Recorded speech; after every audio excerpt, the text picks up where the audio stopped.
Bienvenue à tous dans The Deep Dive. On vous emmène en voyage aujourd'hui. Ah oui, un voyage, destination. L'Amérique du Sud. Plus précisément, la Colombie.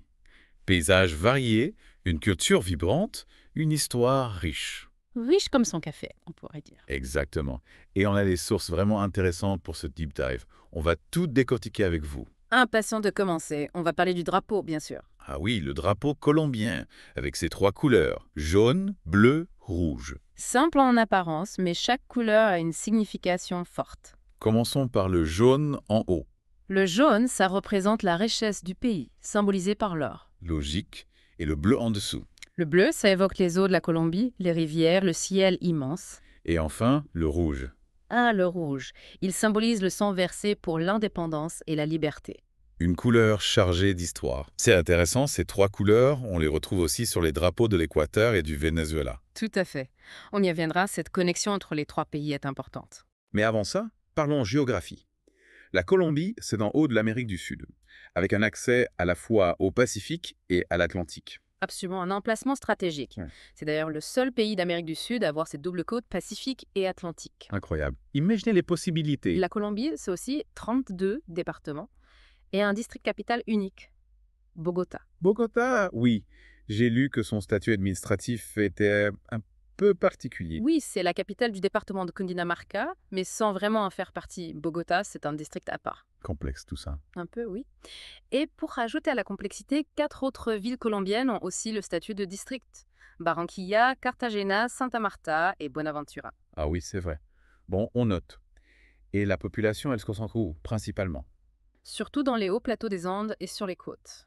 Les grandes villes, l'accès à la mer. Ce qui veut dire que les forêts du Sud et les jungles de l'Est sont plutôt vides. Oui, on estime que seulement 3% de la population vit dans ces régions. Waouh, c'est un contraste énorme. Pourquoi une telle différence? Accès difficile, manque d'infrastructures, on parle de zones vraiment reculées. Les zones inexplorées presque. Presque oui, il faut dire que certaines sont dangereuses aussi avec la présence de groupes armés. Ah oui, c'est vrai. Mais la Colombie a aussi un côté maritime. Plus de 40 îles, Quequay archipel le long des côtes. L'archipel de Rosario, par exemple, avec ses récifs coralliens. Magnifique, oui. Et puis il y a l'île Gorgona, une ancienne prison de haute sécurité. Sur une île? Oui, isolée au milieu du Pacifique. Impressionnant. Et il y a aussi San Andrés, Providencia et Catalina. L'anglais est la langue officielle là-bas. Ah oui, cet archipel. Un héritage de l'histoire coloniale, si je me souviens bien. Exactement. Et puis il y a aussi Santa Cruz de l'Islot, Santa Cruz del Islot. l'île la plus densément peuplée au monde. Waouh, incroyable. Mais revenons sur le continent. Il y a cette fameuse route panaméricaine, mais... Mais elle est interrompue en Colombie. Exactement, à cause de... Du Darien Gap, une jungle dense marécageuse. Pas de route sur 560 km. Le chaînon manquant de la route panaméricaine. Exactement. Impossible de traverser en voiture. Dommage. Bon, la Colombie reste un pays magnifique et incroyablement varié. Oui, un véritable trésor de biodiversité. Deuxième au monde après le Brésil. Impressionnant. Environ 10% de la biodiversité mondiale. Et ça, c'est grâce à la variété des paysages. 5 écorégions distinctes. Les Caraïbes, les Andes, le Pacifique, l'Orénoque et l'Amazonie. On va toutes les explorer. Bien sûr. Commençons par les Andes. Les Andes, avec ses hauts plateaux, ses sommets enneigés. Et ses plantations de café. Ah oui, le café colombien. Une institution. La Colombie, c'est le 3e producteur mondial. Waouh. Et les Andes colombiennes, c'est aussi riche en minerais. Absolument. On y trouve plus de 140 sites miniers. Émeraudes au charbon. La Colombie, un pays riche en ressources naturelles. Passons maintenant à la région des Caraïbes. La côte Caraïbe avec ses plages paradisiaques, ses eaux turquoises. Un climat tropical, j'imagine. Oui, chaud et humide. Baigné par le fleuve Magdalena. Mais il y a aussi une exception dans ce tableau idyllique. Ah oui, le désert de la Guajira. Un des 2 seuls déserts de Colombie. Un contraste saisissant. Et puis, il y a la Sierra Nevada de Santa Marta avec ses montagnes imposantes. Avec le plus haut sommet de Colombie, si je ne m'abuse. Exactement. Le mont Cristobal Colón. 5765 mètres d'altitude. Un panorama à couper le souffle. Bon, changeons d'ambiance et allons explorer la région du Pacifique. La région du Pacifique, la plus pluvieuse de Colombie. 400 cm de précipitations par an en moyenne. Waouh! Des forêts luxuriantes, des rivières tumultueuses. Un paradis pour les amoureux de la nature. Et la région de l'Orénoque. L'Orénoque, c'est un peu le grenier de la Colombie. Plaine fertile, élevage, agriculture. Ah oui, c'est là qu'on trouve les ranchs et les fermes. Exactement. Et puis, il y a la rivière Caño Cristal, aussi appelée la rivière aux 5 couleurs. 5 couleurs. Oui, ces eaux sont colorées par des algues et des plantes aquatiques. Un spectacle naturel incroyable. Difficile d'accès par contre. Un défi pour les aventuriers. Et pour finir, direction l'Amazonie. L'Amazonie colombienne. Un monde à part. La région la plus biologiquement riche du pays. Des forêts denses, des espèces animales uniques. Des lézards bleus, des dauphins roses, Exactement. Les habitants ont parfois des capybaras comme animaux de compagnie. des capybaras, Mais- ces gros rongeurs. Oui, l'Amazonie colombienne est vraiment différente du reste du pays. On imagine. Fascinant, cette diversité de paysages. Mais cette diversité géographique s'accompagne d'une diversité culturelle tout aussi riche. Absolument. Indigènes, africains, européens, un véritable kaléidoscope de culture. Et c'est justement cette richesse culturelle qu'on va explorer dans la suite de ce deep dive. Restez avec nous, on vous emmène découvrir les différents visages de la Colombie. La Colombie, c'est une mosaïque de cultures et d'ethnies. Un vrai melting pot. On l'a vu avec les paysages, mais c'est vrai aussi pour la population. Ah oui, on a dit que la Colombie était le 3e pays hispanophone le plus peuplé au monde. Exactement. Presque 52 millions d'habitants. Un chiffre impressionnant. Et avec un mélange d'origines. Oui, la composition ethnique de la Colombie est assez complexe. Difficile de donner des pourcentages précis. Parce que beaucoup de Colombiens ont une ascendance mixte, c'est ça. Tout à fait. Mais on peut dire que la majorité de la population est métisse. Métis, ça veut dire. Un mélange de populations indigènes, européennes et africaines. Un vrai melting pot, comme au Brésil ou aux États-Unis. Exactement. Les métis et les blancs forment la majorité, on peut dire ça. Et les blancs, principalement d'origine espagnole, j'imagine. Oui, en grande partie. Mais il y a aussi des descendants d'autres pays européens, italiens, allemands, français. Ah oui, c'est vrai. Et les populations indigènes et afro-colombiennes. Les Afro-Colombiens représentent une part importante de la population, entre 10 et 20%, selon les estimations. C'est un groupe assez large. Oui, ça inclut les descendants d'esclaves africains, mais aussi des populations métisses avec une ascendance africaine. D'accord, je vois. Et les populations indigènes? On estime qu'il existe plus de 80 groupes indigènes différents en Colombie, environ 3% de la population totale, Ils vivent où, principalement? surtout dans des communautés isolées, dans les régions amazoniennes et andines. Ils ont réussi à préserver leur culture. Oui, en grande partie. Langue, tradition, mode de vie ancestraux. Une richesse culturelle inestimable. Absolument.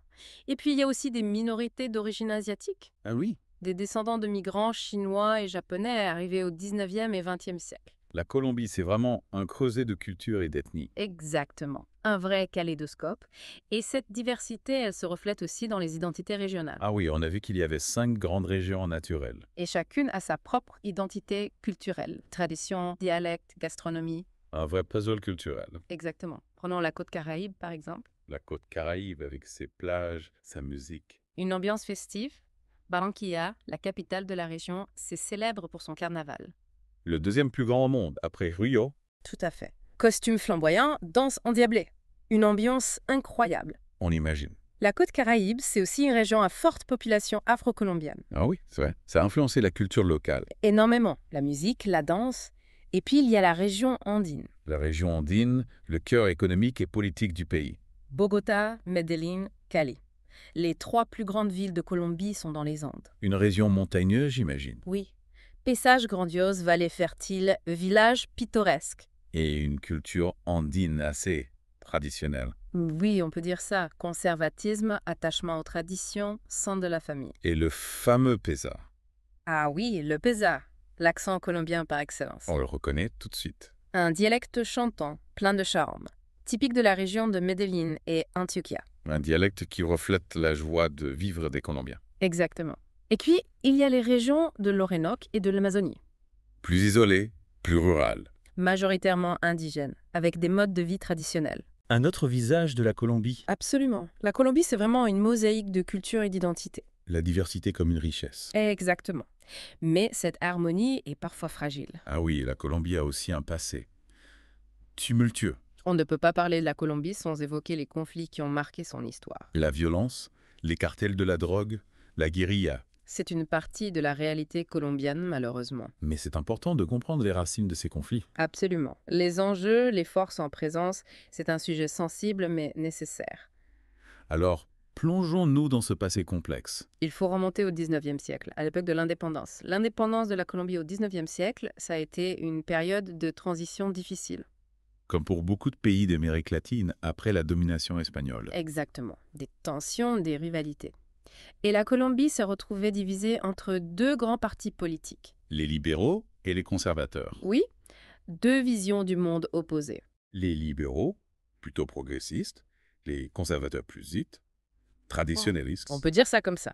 Les libéraux, inspirés par les Lumières, voulaient la séparation de l'Église et de l'État, la liberté individuelle. Un État moderne, en somme. Oui, alors que les conservateurs défendaient les valeurs traditionnelles, le rôle de l'Église. La stabilité, l'ordre. Exactement.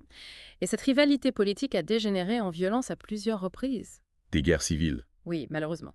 La plus violente, c'est la Violencia, entre 1948 et 1958. Une période sombre de l'histoire colombienne. Très sombre. Tout a commencé avec l'assassinat du leader libéral Jorge Eliezer Guitán. Un assassinat qui a embrasé le pays. Oui, des émeutes à Bogota, puis la violence s'est propagée à tout le pays. Pendant 10 ans, la Colombie a été déchirée par des affrontements entre libéraux et conservateurs. Des massacres, des vengeances. Plus de 200 000 morts, selon les estimations. Un traumatisme national. Et même après la violence n'a pas disparu. Dans les années 60, de nouveaux groupes armés ont émergé. Les guérillas marxistes. Les FARC, l'OLN. Inspirés par la révolution cubaine, Che Guevara. Ils luttaient contre quoi, exactement? Contre les inégalités sociales, la corruption, l'impérialisme américain, ils voulaient un changement radical. Et ils trouvaient du soutien auprès de la population. Oui, surtout parmi les paysans pauvres qui se sentaient abandonnés par l'État. Et comment ils se finançaient, ces guérillas? Enlèvement contre rançon, extorsion de fonds et trafic de drogue.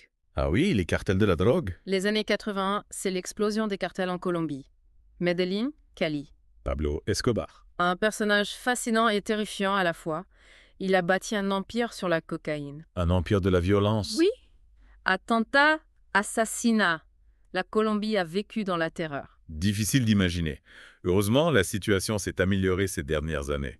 Oui, les choses se sont calmées, grâce aux efforts du gouvernement, à la coopération internationale. Mais les cicatrices restent. Bien sûr, la Colombie a encore beaucoup de défis à relever. La pauvreté, les inégalités, la corruption. Mais on sent une volonté de changement, une envie d'avancer. Oui, absolument. La Colombie est un pays en pleine transformation. Et malgré ce passé douloureux, les Colombiens ont gardé leur joie de vivre, leur optimisme. Oui, c'est ce qui est incroyable. Leur force de caractère, leur capacité à rebondir. On le voit dans leur musique, la danse. La musique, c'est l'âme de la Colombie. Salsa, cumbia, vallenato, chaque région a ses propres rythmes. La salsa de Cali, par exemple. Une musique endiablée, sensuelle. Cali, c'est la capitale mondiale de la salsa. On imagine l'ambiance. Des soirées incroyables, la salsa, c'est plus qu'une danse, c'est un mode de vie. Et la cumbia. La cumbia, c'est plus mélancolique, plus sensuel. Un mélange d'influences africaines, indigènes et européennes. Une musique envoûtante. Elle est née sur la côte Caraïbe, c'est ça. Exactement. La cumbia, c'est l'âme de la Colombie. Et le vallenato. Le vallenato, c'est la musique du nord de la Colombie. La musique des troubadours, des conteurs. Des histoires d'amour, de trahison. Oui. Le vallenato, ça raconte la vie quotidienne dans les ranchs, les villages. Une musique qui transporte. La musique colombienne, c'est un voyage à travers les différentes régions du pays, les différentes cultures. Et la Colombie, c'est aussi une grande tradition littéraire. Bien sûr. Gabriel García Márquez, prix Nobel de littérature. Son temps solitude, un chef-d'œuvre. Un roman mythique, magique, poétique, réaliste. Il y a aussi Laura Restrepo, Fernando Vallejo. Des auteurs qui explorent les thèmes de la violence, de la mémoire, de l'identité. La littérature colombienne, c'est une littérature engagée, puissante. Oui, une littérature qui nous fait réfléchir. Et l'art colombien. La Colombie a une scène artistique très dynamique. Fernando Botero, Doris Salcedo. Des artistes reconnus internationalement. L'art colombien, c'est un art qui interpelle, qui questionne. Un art qui reflète la richesse et la complexité de la culture colombienne. La Colombie, c'est un pays de contraste. Un pays qui a traversé des épreuves difficiles, mais qui a su garder sa beauté, sa culture, son âme. Un pays fascinant. On espère que ce deep dive vous a donné envie d'en savoir plus sur la Colombie. Allez-y, explorez, découvrez. La Colombie vous attend. Merci de nous avoir suivis dans cette exploration. À bientôt pour un nouveau deep dive.